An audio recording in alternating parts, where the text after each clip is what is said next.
कथामंजिरी 4-2-5 नंतरच्या कुठल्याच पिरियडला बसू नये असं गजेशनी फरमान काढलं. आणि मग गजेश, सतीश, रमेश आणि त्यांच्या गँगमधली अजून 10-12 जणं ही कॉलेजच्या समोरच्या गार्डन कट्ट्यावर जाऊन बसली. त्यातली बहुतेक मंडळी ही सिगरेट तरी पित होती, लॉटरीची तिकीटं बघत होती, नाही तर कुठल्या पिक्चरला जायचं हे ठरवत होती. समोरच्याच रस्त्यावर रमेश मात्र छान पोरींच्या गराड्यात उभा होता. त्याला बघून सतीशला असं वाटलं, अरे अशी वट पाहिजे, असं आपल्याला स्मार्ट बनायला हवं. असा विचार करतो न करतो तितक्यातच रमेश 2-3 जणांना अगदी लाथेने तुडवायला लागला. आणि मग घाबरून सतीश म्हणाला, हे देवादिदेवा भगवंता, माझी अशी गत व्हायला नको, मला स्मार्ट बनव.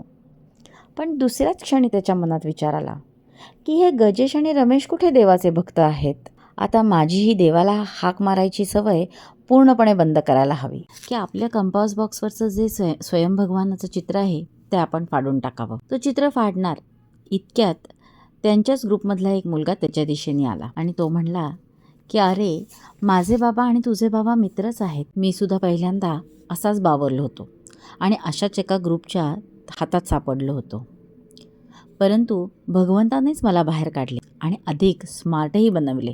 तुलाही तसंच करेल बघ. अरे, खरा स्मार्टनेस हा त्या भगवंताकडूनच येतो.